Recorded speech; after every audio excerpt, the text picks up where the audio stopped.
Pozdrav ekipa, iako još nije blagdansko vrijeme, ali jedino je vrijeme za darivanje, tako da adventski kalendar stigne na vrijeme do 1.12. na vašu adresu, pa hajde da krenemo. Sada ću vam pokazati kako smo i kada nabavili ovaj kalendar za vas, a nakon toga da vidite što ima unutra, to jest da čujete jer je naravno lijepo upakiran i ovakav ide na vašu adresu, tako da neću ovaj otvarati, nego ću vam ispričati što je u njemu. Prvo pogledajte video. Znači, idemo u Miller, idemo po adventski kalendar, s tim da ja imam maskicu i ne znam, budući da bude buka, koliko me budete čuli tam, budem vam probala pokazati kakvih ima adventskih ovu godinu, i slatkih i kozmetičkih, pa idemo.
Znači, kao što ste vidjeli, divno su ga upakirali, unutra je Essence adventski kalendar koji, evo, ovakav čitav, ide na vašu adresu.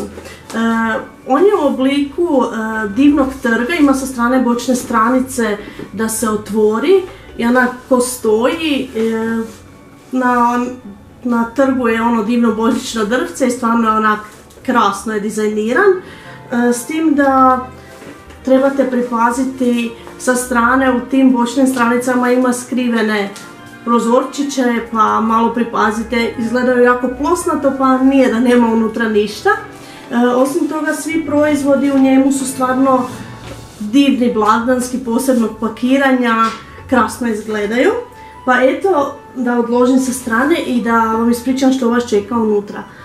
Unutra su neki proizvodi koji su samo za taj adventski kalendar napravljeni, tipa neki lakovi za nokte, osim toga ima kozmetičkog pribora kao mini pinceta, kistovi koji su stvarno divno dizajnirani, maskara, mini ruževi, dobijete čak i one kartice u obliku gingermana za napisati imena na poklonima, zatim olovka za usne, to jest olovka za očije, pa je kremica za ruke, različite naljepnice za za nokte božićne, pa imate one krasne gliter naljepnice za lice. Stvarno ima prekrasnih stvari unutra. Jedna od favorita u kalendaru su sjenila za obrve koje ja koristim. To mi je recimo odlično. Gliter za usne koji je stvarno onako blagdanski prekrasan. Zatim nešto od nakita ima. I posebno za masnu kožu ima onaj njihov puder za fiksiranje koji je stvarno prekrasan u prekrasnoj blagdanskoj božićnoj ambalaži, tako da evo, možete osvojiti ovaj kalendar u ovom darivanju. Pretplatite se na kanal ispod, stisnite pretplati ili subscribe, besplatno je, stisnite like. Zapratite me na Instagramu, tamo će biti izvlačenje live, tako da možete odmah vidjeti tko je osvojio. I u komentaru obavezno ostavite ili svoj Instagram nick ili svoje ime i prezime kako bi vas mogla izvući. Toliko od mene i ovo nije zadnje darivanje adventskog kalendara, čekajte ih još, tako da sretno svima i vidimo se, bye!